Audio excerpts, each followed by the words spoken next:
Assalamualaikum warahmatullahi wabarakatuh. Perkenalkan, saya Amelia Deviana. Nah, pada kesempatan kali ini kita akan membahas tentang surat pemberitahuan atau sering disingkat dengan SPT dan surat setoran pajak atau sering disebut dengan SSP. Yang pertama ada surat pemberitahuan atau SPT.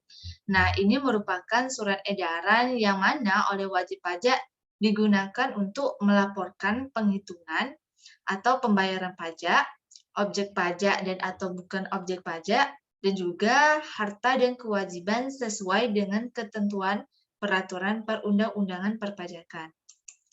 Adapun fungsi dari surat pemberitahuan ini yang oleh wajib pajak penghasilan digunakan untuk melaporkan dan mempertanggungjawabkan penghitungan jumlah pajak yang sebenarnya dan untuk melaporkan tentang yang pertama itu tentang pembayaran atau pelunasan pajak yang telah dilaksanakan sendiri dan atau melalui pemotongan atau pemungutan pihak lain dalam 1 tahun pajak atau bagian tahun pajak. Yang kedua yaitu melaporkan tentang penghasilan yang merupakan objek pajak dan atau bukan objek pajak. Lalu yang ketiga yaitu melaporkan tentang harta dan kewajiban wajib pajak penghasilan. Dan yang keempat yaitu melaporkan tentang pembayaran dari pemotong atau pemungut tentang pemotongan atau pemungutan pajak orang pribadi atau badan lain dalam satu masa pajak yang sesuai dengan ketentuan peraturan perundang-undangan perpajakan. Nah, selanjutnya yaitu ada macam-macam surat pemberitahuan. Secara garis besar, surat pemberitahuan ini dibedakan menjadi dua, yaitu ada surat pemberitahuan massa dan surat pemberitahuan tahunan. Surat pemberitahuan massa ini merupakan surat pemberitahuan untuk suatu masa pajak. Sedangkan surat pemberitahuan tahunan ini merupakan surat pemberitahuan untuk suatu tahun pajak atau bagian tahun pajak. Surat pemberitahuan ini sendiri meliputi dari surat pemberitahuan tahunan pajak penghasilan dan juga surat pemberitahuan masa yang terdiri dari masa pajak penghasilan, masa pajak pertambahan nilai, dan juga masa pajak pertambahan nilai bagi pemungut pajak pertambahan nilai. Nah, nanti di sininya surat pemberitahuan ini dapat berupa formulir dokumen dan juga dokumen elektronik. Selanjutnya yaitu ada batas waktu pembayaran surat pemberitahuan. Nah, yang pertama, untuk surat pemberitahuan massa paling lama 20 hari setelah akhir masa pajak. Khusus untuk surat pemberitahuan massa pajak, pertambahan nilai disampaikan tuh paling lama akhir bulan berikutnya setelah berakhirnya masa pajak. Lalu yang kedua, untuk surat pemberitahuan tahunan pajak penghasilan wajib pajak orang pribadi, ini paling lama 3 bulan setelah akhir tahun pajak.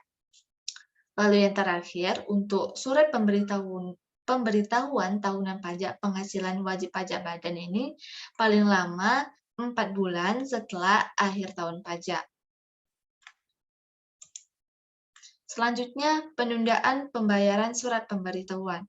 Nah, di dalam peraturan Direktorat Jenderal Pasal 21/PJ/2009 yaitu tentang tata cara penyampaian pemberitahuan perpanjangan surat pemberitahuan tahunan disebutkan di dalam pasal 2, yaitu batas waktu penyampaian surat pemberitahuan tahunan adalah untuk surat pemberitahuan tahunan pajak penghasilan wajib pajak orang pribadi ini paling lama 3 bulan setelah akhir tahun pajak.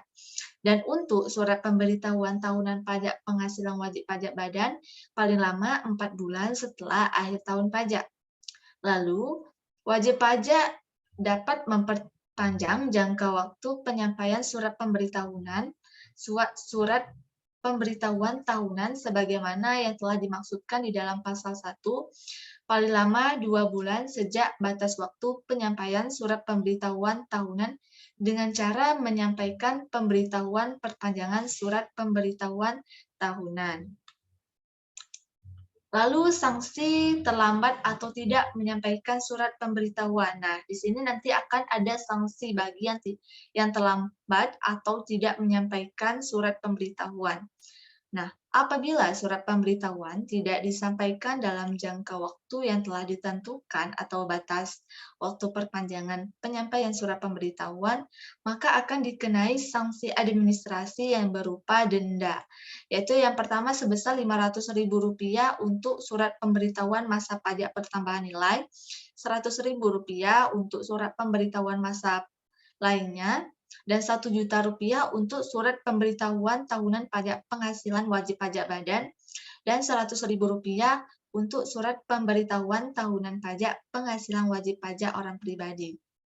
Dan di sini bagi wajib pajak yang karena kealpaannya tidak menyampaikan surat pemberitahuan atau menyampaikan surat pemberitahuan, tetapi isinya tidak benar atau tidak lengkap, yang dimana di sini akan menimbulkan kerugian pada pendapatan negara, tidak dikenai sanksi pidana apabila kealpaan pertama kali dilakukan oleh wajib pajak. Dan wajib pajak ini sendiri telah melunasi kekurangan pembayaran pajak yang terutang beserta administrasi yang berupa kenaikan sebesar 200% dari semulanya, dari jumlah pajak yang kurang dibayar dan ditetapkan melalui penerbitan surat ketetapan pajak kurang bayar. Lalu yang bagian B yaitu ada surat setoran pajak atau sering disingkat dengan SSP. Nah, ini merupakan bukti pembayaran atau penyetoran pajak yang telah dilakukan dengan menggunakan formulir atau telah dilakukan dengan cara lain ke kas negara melalui tempat pembayaran yang ditunjuk oleh Menteri Keuangan. Adapun fungsi SSP ini atau surat setoran pajak yaitu berfungsi sebagai bukti pembayaran pajak apabila tidak disahkan oleh pejabat kantor penerima pembayaran yang berwenang atau apabila telah mendapatkan validasi. Adapun jangka waktu pembayaran atau penyetoran pajak yaitu pertama, pembayaran massa. Nah, pertama, pajak penghasilan dalam pasal 4 ayat 2 yang dipotong oleh pemotong pajak penghasilan harus disetor paling lama tanggal 10 bulan berikutnya setelah masa pajak berakhir, kecuali ditetapkan oleh Menteri Keuangan. Lalu yang kedua, pajak penghasilan yang pasal 4 ayat 2 yang harus dibayar sendiri oleh wajib pajak harus disetor ini paling lama tanggal 15 bulan berikutnya setelah masa pajak berakhir, kecuali ditetapkan oleh Menteri Keuangan. Lalu yang kedua, surat tagihan pajak. Nah, untuk surat tagihan pajak, surat ketetapan pajak kurang bayar, serta surat ketetapan pajak kurang bayar tambahan, dan surat keputusan keberatan, surat keputusan pembetulan, putusan banding, serta putusan peninjauan kembali yang menyebabkan jumlah pajak yang harus dibayar bertambah, harus dilunasi dalam waktu 1 bulan sejak tanggal diterbitkan. Berarti sebelum 1 bulan tersebut harus dibayar, tidak boleh lewat.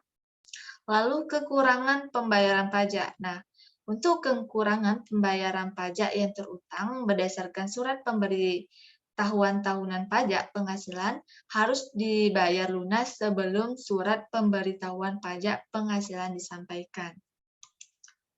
Nah, itulah materi yang saya sampaikan. Semoga ilmu yang saya sampaikan bermanfaat untuk teman-teman semua.